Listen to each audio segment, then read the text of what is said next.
I wasn't supposed to notice her. Not like that. But the way she looked at me that afternoon, half smiling with a glass of cold tea in her hand, it felt like she already knew I had. She was his mom. That alone should have been enough to stop the way my chest tightened whenever she walked into the room. Barefoot, hair up, not even trying to be anything. But there was something about her. Something that didn't ask to be seen. And maybe that's why I couldn't stop looking. Her name was Elena. 46. Curvy in the kind of way no one my age ever carried themselves. Confident without being loud. Beautiful in the way that makes you forget where you are for a second, and I did. A lot. I was only there because her son, Aaron, invited me over to chill for the weekend. I didn't know he'd be leaving the house for just a quick beer run, and not coming back for over an hour. So it was just her and me, and a weird silence I couldn't quite breathe through. She sat across from me at the kitchen table, arms folded loosely. I was pretending to scroll through my phone, not reading anything. She wasn't pretending anything. "You want something to drink?" she asked, voice low but warm. "Water's good." She poured it like she'd done it 1,000 times, but her hand paused when she handed me the glass. Fingers brushing mine just a little too long to be nothing. And I hated how that tiny touch made the back of my neck heat up. "You're quiet," she said after a beat. I glanced up. I just didn't expect to be here alone. She smiled then, not the usual polite kind. The kind that holds something. "That makes two of us." The way she said it. Not flirty. Not innocent either. Just honest. And suddenly I didn't know where to look. Outside, the wind moved the curtains. Inside, something else moved. Something slower and harder to ignore. Elena leaned back in her chair and crossed one leg over the other. Her foot brushed the edge of my shoe under the table. Accident? Maybe. But she didn't pull away. Cleared my throat. "Aaron said he'd be back in 10 minutes. She raised an eyebrow. "That was 50 minutes ago. The air between us thickened. It wasn't just silence now, it was waiting. Watching. Wondering. "You're not like the other guys my son brings around," she said suddenly. I looked up. Her voice was different now. Softer. Like she was saying something she hadn't meant to say out loud. I swallowed. "Is that a good thing?" She didn't answer right away. Just tilted her head, studied me. And I let her. "You actually listen," she said finally. "Most of his friends, they look right through me. Like I'm a lamp or a coat rack. I don't think anyone could ever not see you," I said. And I regretted it the second it left my mouth. Not because it wasn't true, but because it was. Her eyes lingered on mine a second too long. And then ding-dong. The doorbell. Neither of us moved. We just sat there. Quiet. Still. The doorbell kept ringing. Once. Twice. A third time, a little too long, like someone leaning in on purpose. Elena finally stood. "That'll be Aaron," she said, not looking at me. Her voice had changed. Controlled. Like she just zipped something back inside herself. I hated that I missed it already. She opened the door, let her son back in with a bag of chips and a stupid joke about traffic. I pretended to laugh. She pretended not to notice how long I'd been looking at her when she turned away. Later that night, Aaron passed out on the couch, a game controller still in his hand. I offered to clean up, but Elena waved me into the kitchen. "I got it," she said, flicking the faucet on. "You're the guest." I stayed anyway. She didn't stop me. We worked in silence, rinsing plates, wiping counters, passing each other in a rhythm that felt too natural for two people who weren't supposed to matter to each other. "You were married?" I asked, quieter than I meant to. She paused, a plate still in her hand, and nodded. "Divorced 8 years now. He lives in Arizona with someone younger. Good for him, I guess." She wasn't bitter when she said it, just tired, like the story had worn itself down to smooth edges. "I was 19 when I got married," she added after a beat. 20 when Aaron came along. I used to think I had time to figure things out. "And now?" I asked, though I wasn't sure I wanted the answer. She gave a small laugh. Now I figure things out before I pour the wine. I smiled, even though something in her voice pulled at my chest. My longest relationship was 6 months, I offered. She ghosted me on Valentine's Day, left a half-written playlist on Spotify and a text that said, "I'm not ready to be loved that much." Elena looked over her shoulder. "You love that hard?" I didn't think I did. I shrugged. But apparently I do. That got her. She looked at me for a long time. Not like a mom. Not like anything I'd ever really had before. The kitchen got too quiet. The hum of the fridge. The tap of water. The closeness. She turned off the sink. Then, she reached for the towel in my hand, the one I'd been using to dry plates, and her fingers grazed mine. Neither of us moved. Her eyes were right there, closer now. Something in them had dropped all pretense. I wanted to lean in, just slightly, just enough to blur the line. But I didn't, because Erin was sleeping 12 feet away, because she was still wearing a ring, not on that finger, but it was there, because none of this was supposed to happen. Instead, I whispered, "You don't have to keep pretending I'm just a guest." And she whispered back, "Then stop acting like one." Erin wasn't asleep anymore. We heard his voice first, groggy, careless. "Mom? Where's the charger?" Elena yanked her hand back like the towel burned her. I stepped away just as fast, nearly knocking over a stool. "Top drawer," she called, already turning toward the hallway. Her voice was steady, but her face was flushed. She didn't look at me as she walked out. I stood there, heart pounding. 1 second too close. 1 word away from something we couldn't undo. That night I couldn't sleep. I lay on the guest futon, staring at the ceiling fan, replaying every second of her voice, her laugh, that moment in the kitchen. What the hell was I doing? What was she doing? The next morning, everything was different. She was back to mom mode. Apron on, hair tied, humming while she poured orange juice. Polite, controlled, like nothing had happened. "Sleep okay?" she asked, not looking up. I nodded. "Yeah, thanks." She didn't ask anything else.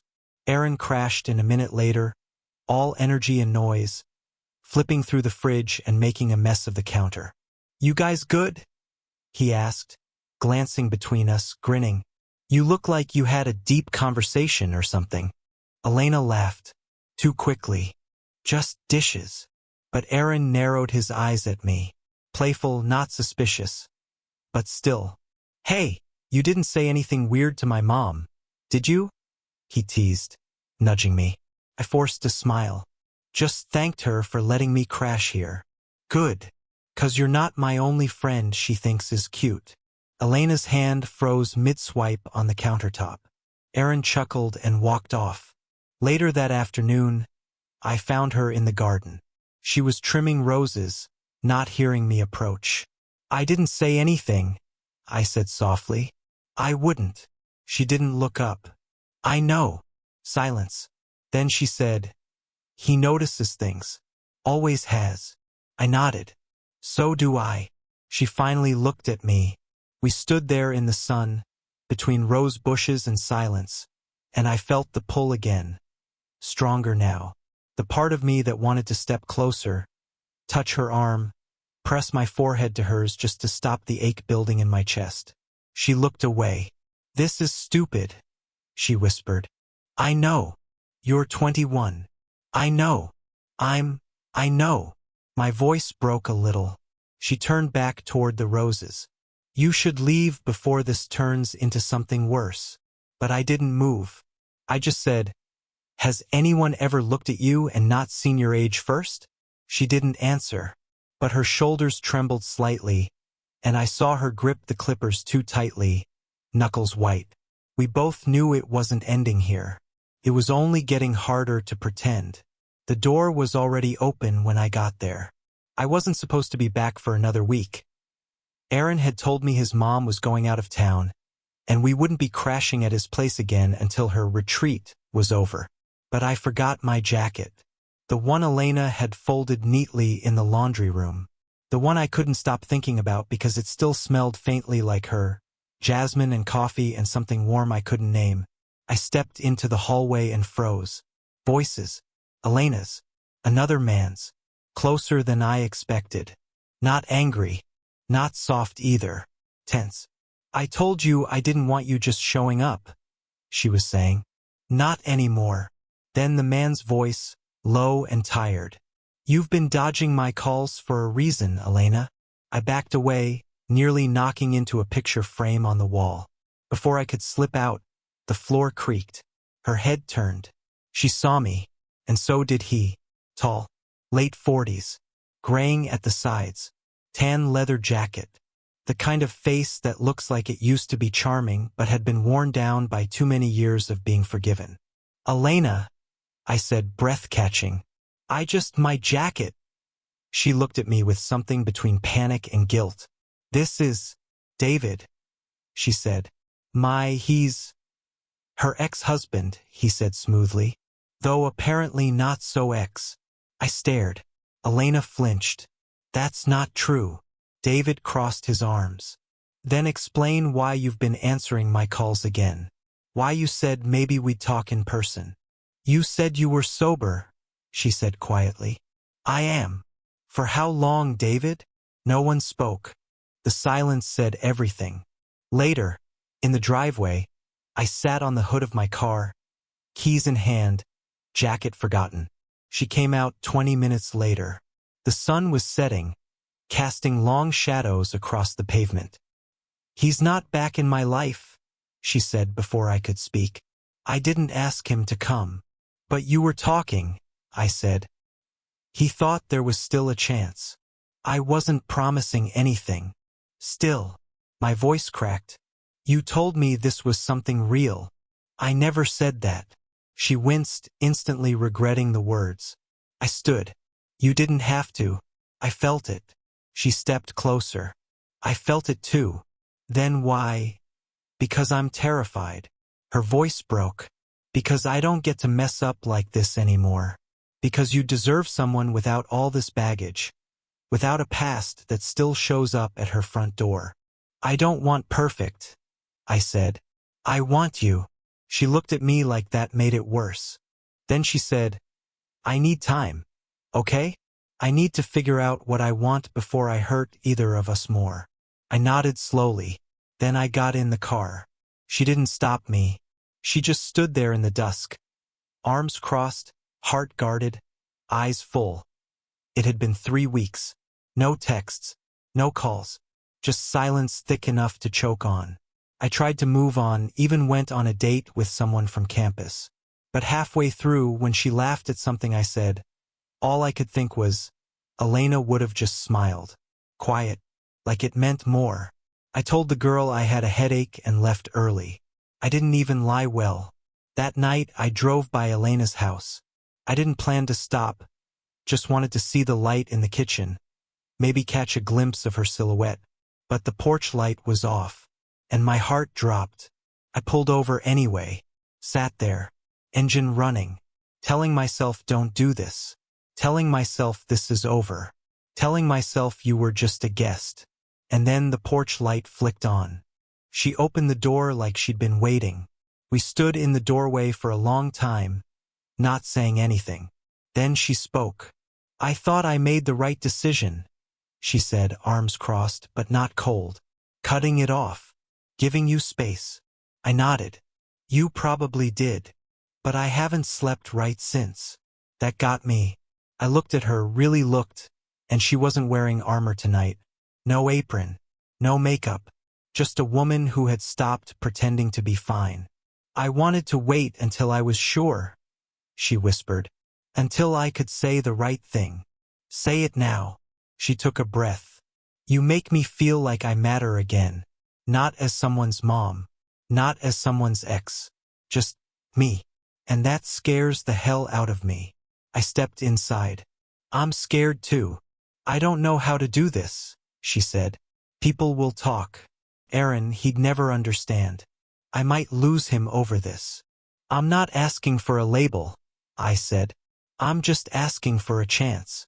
She looked at me for a long time. Then she reached for my hand, slowly, deliberately, and held it like she'd been missing it for years. You still have feelings for him? I asked. David. Her eyes softened. No, I think I was just lonely, and he felt safe in a sad, familiar kind of way. I nodded. And me? You feel dangerous, she said, in the kind of way that might actually be worth the risk. A silence fell between us. Not heavy this time, just honest. We stood in it, holding hands in the quiet, in the dim porch light, not pretending anymore. And then she pulled me in. Not a dramatic kiss. No fireworks. Just her forehead against mine. Both of us breathing a little too hard, too close. She whispered, I don't know how this ends. I whispered back, then let's stop worrying about the ending. And for once, she didn't pull away. Aaron never found out, at least not the way we thought he might. Turns out, when people are caught up in their own lives, they don't notice the way two people avoid eye contact at breakfast. Or how a glass of wine sits untouched because it reminds her of him. Or how someone like me starts showing up less often, but staying longer every time I do. It's not that we were hiding. Not really. It's just that the more real it became, the quieter we got about it. Like speaking it too loud would jinx whatever this was turning into. Some days were messy. Elena would drift into herself, standing too long at the sink, eyes somewhere far behind her. She never said it out loud, but I knew what she was thinking. What if I'm being selfish? What if I'm the thing he regrets someday? And honestly, some days I wondered the same, because this wasn't a fairy tale. It wasn't a movie where love solves everything. There were no perfect solutions. Just two people meeting in the middle of a strange, beautiful mistake and deciding to stay there a little longer. We talked a lot, sometimes at night, curled up on her back porch with nothing but moonlight and the low hum of cicadas. She told me about her 20s, the things she never got to do, the places she never went. I told her about my confusion, the feeling that I was always pretending to be older than I was, just to be taken seriously. Somewhere in those talks, the fear softened. We still didn't have a label, and maybe we never would. But she stopped flinching when I reached for her hand in the dark. I stopped pretending I didn't count the days between each visit. We stopped fighting the current and let ourselves drift together. One morning, as I was leaving for the city again, I turned to her on the porch. You want me to stay? I asked.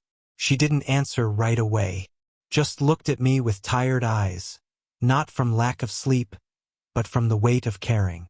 I want you to live your life, she said. But I hope your life still brings you back here. I smiled. It will. She kissed me softly, like she was trusting me with something fragile. And maybe that's what love really is. Not some wild, sweeping grand gesture, but a quiet choice, made over and over in the face of doubt, in the space between weekends, in a house where the porch light stays on. So, we didn't walk into the sunset, but we stood in the doorway long enough to believe we still could.